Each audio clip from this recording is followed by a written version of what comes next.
A very happy and a vibrant day. Myself, Sushmita, going to take class 11 English from the book Hornbill. Lesson 2, We Are Not Afraid to Die If We Can All Be Together by Gordon Cook and Ellen East. You can see the inverted marks, inverted commas there in the title.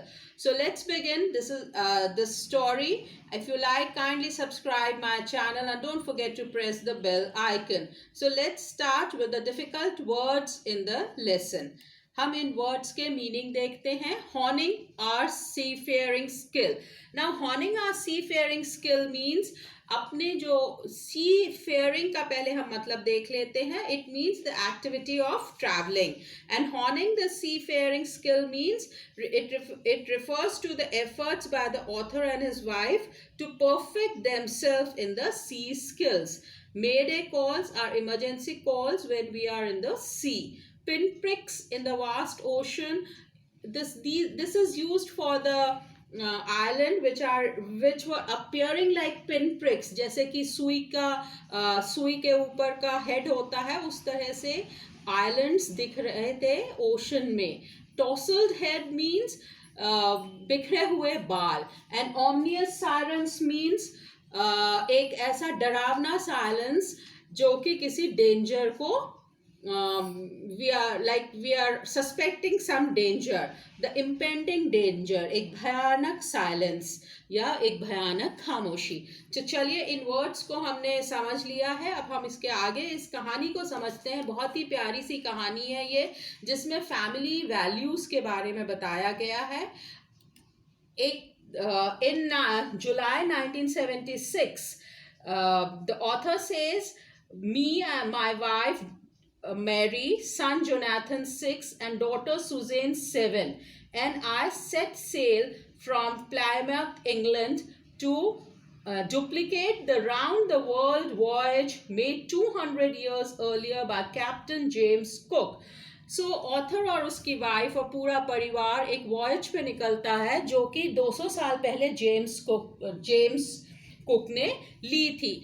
This couple is very fond of all the voyages in the sea. So ये लोग सब एक voyage पे निकलते हैं. बहुत ही excited होते हैं इस वॉयज के लिए. The author is 37 years old and he is a businessman. उसकी वाइफ और उनका सपना होता है कि वो लोग इस रूट पे ज़रूर जाएंगे. तो वो एक शिप बनाते हैं जिसका नाम होता है वेव वॉकर. 23 मीटर्स लॉन्ग होती है और 30 टन्स की होती है. ये वुड से ये लोग बनाते हैं.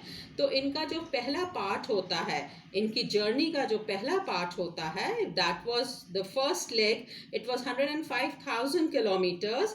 एंड ये लोग इसके बाद 105,000 किलोमीटर्स तय करके ये लोग west coast of Africa to Cape Town पहुंचते हैं. अब इसके बाद इनको इंडियन ओशन, इनका आगे का जो समुद्री रास्ता था वो इंडियन ओशन में था. तो जैसा कि सबको पता है कि इंडियन ओशन अशांत सागर है, मतलब यहाँ पे हमेशा रिस्क रहती है, लहरें काफ़ी ऊंची ऊंची उठती है. तो यहाँ से ये लोग क्या करते हैं, केप टाउन से 2 क्रूमैन और इनके साथ हो लेते हैं, Larry Vigil and Swiss Herb. So ये लोग सब अब 6 लोग हो जाते हैं इनके शिप पे. And then they start moving in the ocean. So now this is Indian Ocean. Then what happens, they celebrate the Indian Ocean पे. वेव्स तो होती है बट ये लोग काफ़ी इंजॉय करते हुए आगे बढ़ते हैं. December 25 सेलिब्रेट करते हैं और 1st of Jan भी सेलिब्रेट करते हैं, that is the new years day.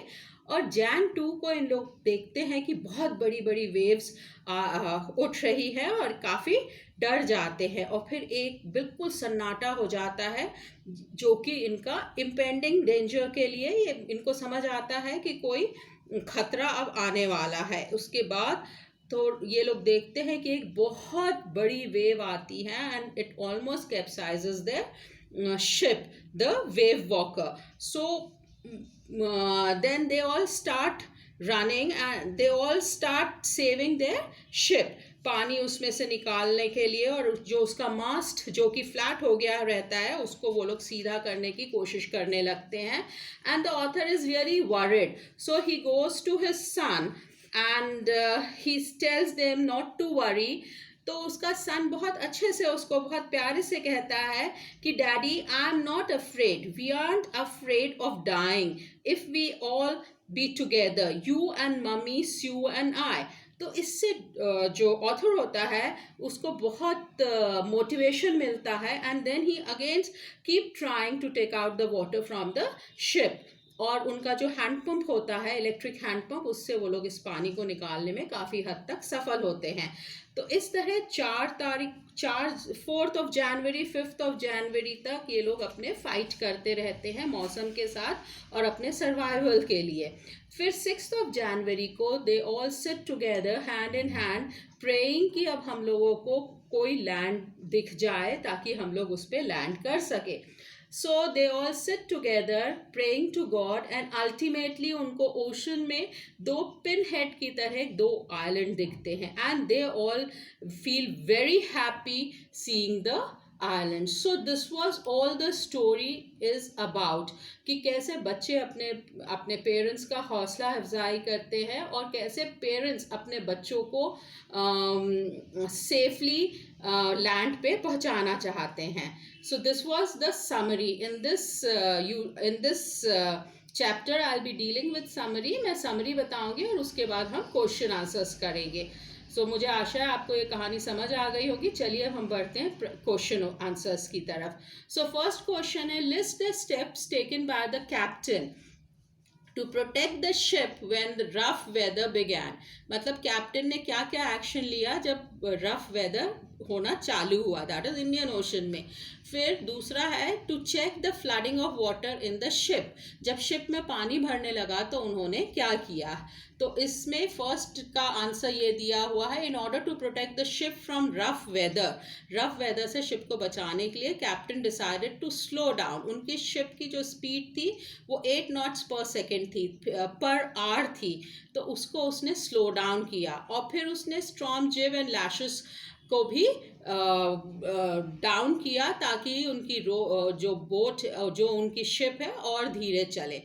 And to check the flooding, now the second come, to check the flooding of water in the ship, captain made repairs and stretched waterproof oil skins in the opening. जो openings हो गई थी जिसके कारण पानी भर रहा था शिप में, उसको उसने ऑयल स्किन से कवर किया एंड इलेक्ट्रिक पंप से पानी निकालना चालू किया. This way they saved their ship.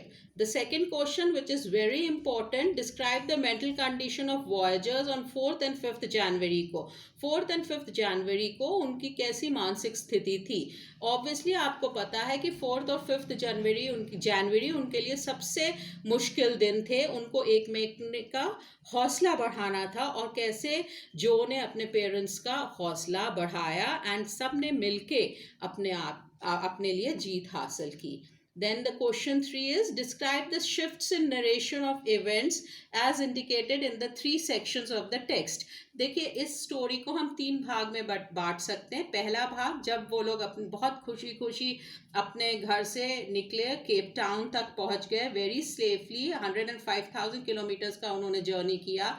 दूसरा फेज, जब उन पे मुसीबत आई, एंड देन तीसरा कि उनको किस तरह से आइलैंड मिला और वो लोग सब कैसे खुश हुए और खुशी मनाई. सो इनको हमने 3 में सेक्शंस में बांटा हुआ है इस आंसर को और डिस्क्राइब किया है. Then with this, thank you so much, have a nice day, bye.